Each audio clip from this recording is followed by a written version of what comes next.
बिस्मिल्लाहिर्रहमानिर्रहीम। ख़वातीन व हज़रात अस्सलाम वालेकुम। हम आज बात करें कि इंतहाई सेंसिटिव टॉपिक पर जो इस वक्त मशरिक़ वस्ता में है।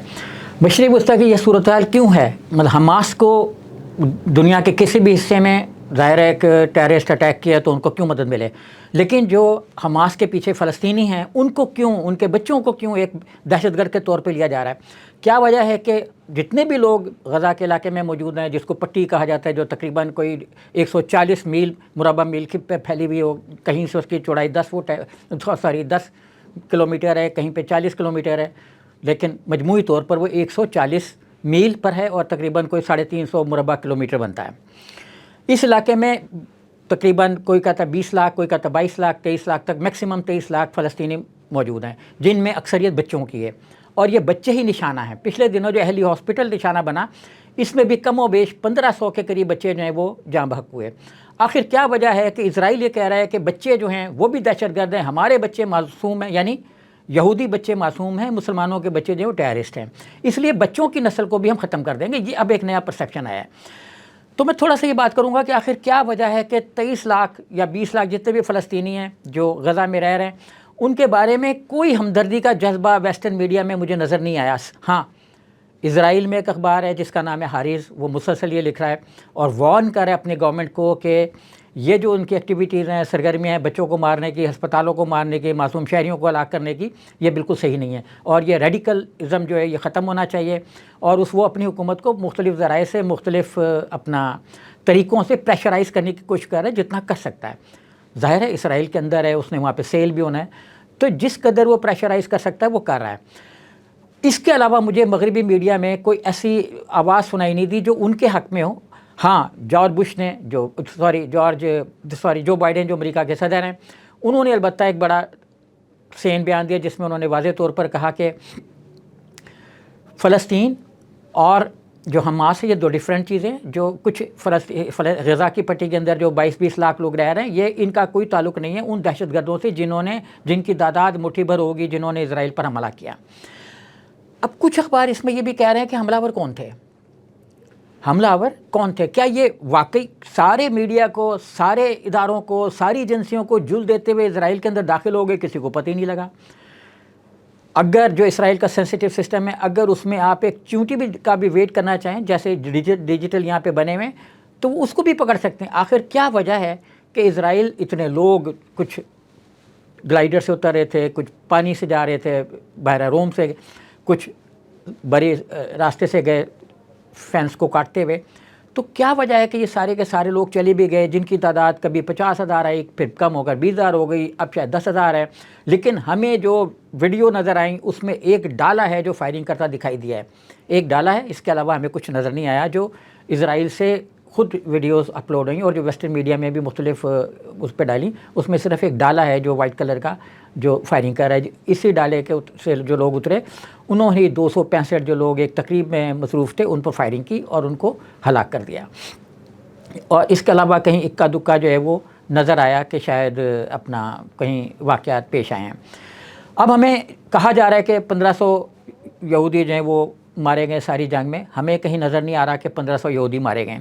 कुछ वीडियोज़ ऐसी ट्रैवल कर रही हैं जिसमें बरहाना लोग हैं, कहा जा रहा है कि यह हमास के टेररिस्ट हैं, जिन पर मैं अब क्या लफ्ज़ बोलूँ कि यहूदी जवान जो हैं वो पेशाब कर रहे हैं। अब ज़ाहिर है इंसानी हुकूक का मसला है, ये मैं इस पर क्या कहूँ।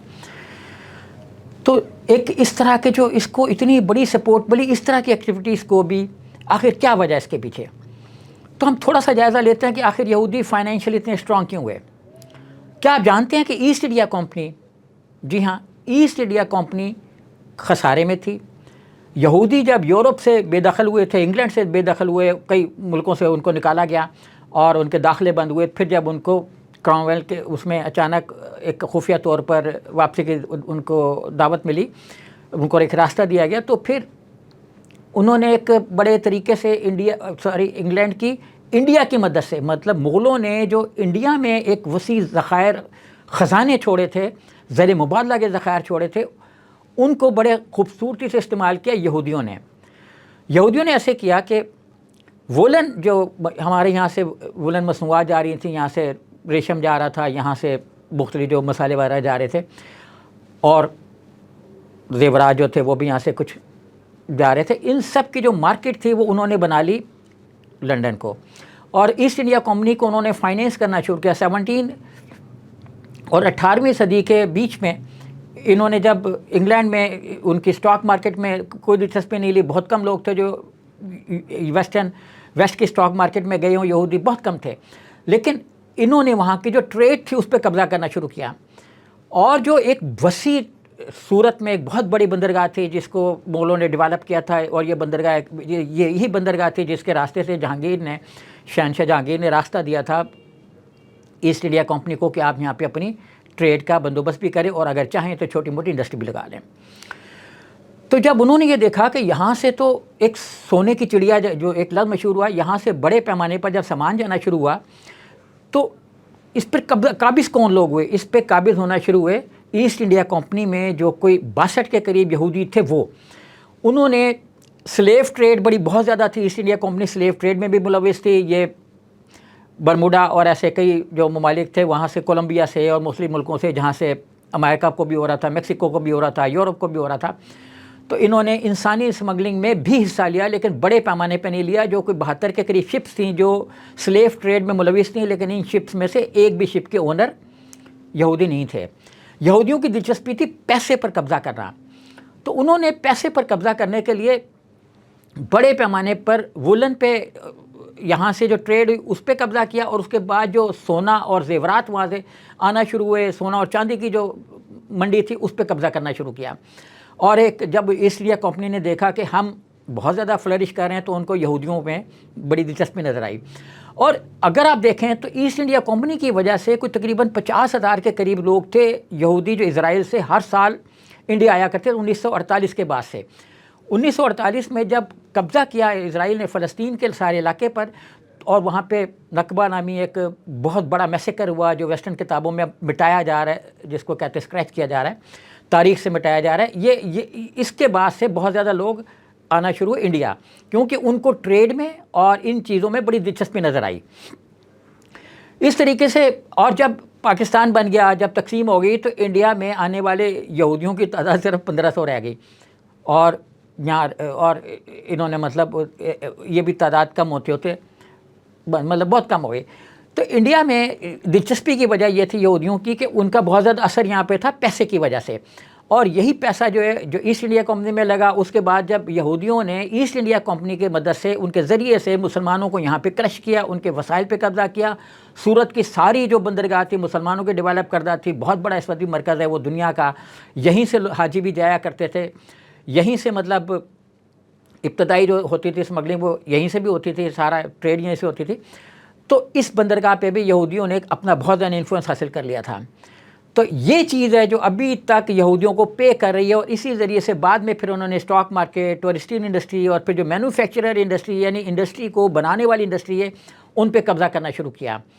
تو ان پہ قبضہ کرنے سے انہوں نے اپنے آپ کو اتنا اسٹیبلش کر لیا کہ وہ اس وقت اسٹاک مارکیٹ میں, اس وقت انڈسٹریز کے ہر شعبے میں, ہر ملک میں ان کا قبضہ ہے.